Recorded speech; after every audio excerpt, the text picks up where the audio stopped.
Assalamualaikum warahmatullahi wabarakatuh. Salam guru penggerak.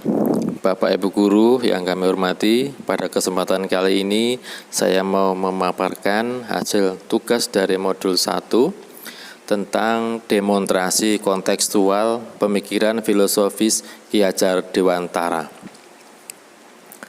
Ki Hajar Dewantara adalah seorang aktivis pergerakan kemerdekaan, kolumnis, politisi, pelopor pendidikan bagi kaum pribumi sejak zaman penjajahan Belanda. Kiprahnya dalam memajukan anak bangsa membuat hari lahirnya dijadikan sebagai Hari Pendidikan Nasional. Yang pertama, menuntun anak mencapai kodrat. Pendidikan itu hanya suatu tuntunan di dalam hidup tumbuhnya anak-anak kita. Artinya bahwa hidup tumbuhnya anak itu terletak di luar kecakapan atau kehendak kita kaum pendidik. Ki Hajar Dewantara menjelaskan bahwa tujuan pendidikan yaitu untuk menuntun kodrat yang ada pada anak, agar mereka dapat mencapai keselamatan dan kebahagiaan yang setinggi-tingginya, baik sebagai manusia maupun sebagai anggota masyarakat. Jadi dalam proses menuntun, anak diberikan kebebasan, namun pendidik sebagai pamong dalam memberikan tuntunan dan arahan agar anak tidak kehilangan arah membahayakan dirinya. Jadi seorang pamong dapat memberikan tuntunan agar anak-anak kita dapat menemukan kemerdekaannya dalam belajar.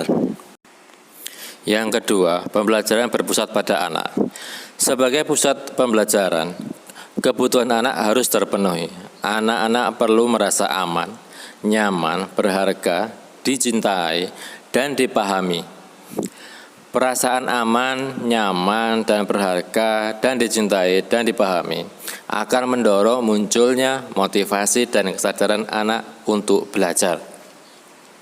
Setelah tumbuh motivasi belajarnya, anak perlu hal yang menyenangkan dalam hal belajar. Apa yang dekat, yang dikenal baik oleh anak, itu merupakan suatu hal yang menjadi kesenangan untuk anak. Sesuatu yang mudah dipahami oleh anak, karena anak sudah mendapatkan pengalaman dalam bentuk lain, berhubungan dengan materi lain yang sudah dipelajarinya. Jadi, apakah pembelajaran kita sudah berpusat pada anak?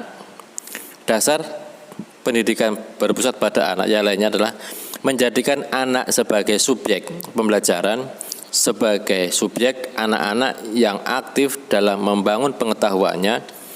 Jika guru masih dominan dalam proses pembelajaran, maka ia sudah mengambil hak anak untuk memperdayakan dirinya. Semoga kita semua calon guru penggerak dapat menjadikan anak sebagai pusat belajar. Yang ketiga, trilogi pendidikan. Yang pertama, ing ngarsa sung tulodo. Guru bisa memberikan contoh yang baik dalam perkataan dan perbuatannya. Seorang pendidik harus memberikan contoh yang baik. Selain mengajar atau mentransfer ilmu, kita harus bisa memberikan contoh pada para siswa kita, setidaknya mengenai hal yang diajarkan padanya. Yang kedua, ing madya mangun karso. Guru harus selalu menciptakan prakarsa dan ide.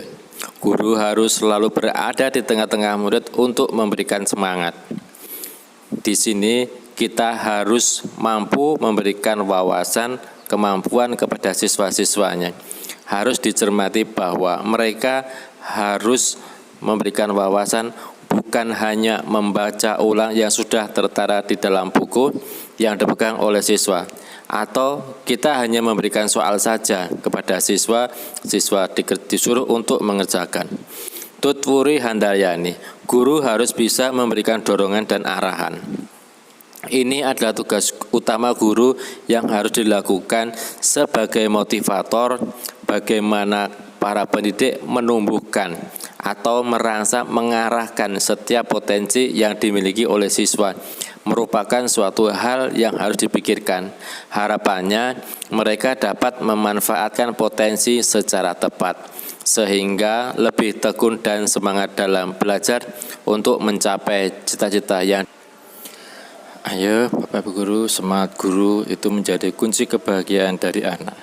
Pendidikan berarti daya upaya yang digunakan untuk memajukan budi pekerti, karakter, kekuatan batin, pikiran, dan jasmani anak-anak selaras dengan alam dan masyarakatnya. Demikian yang dapat kami sampaikan. Lebih dan kurangnya saya mohon maaf yang sebesar-besarnya.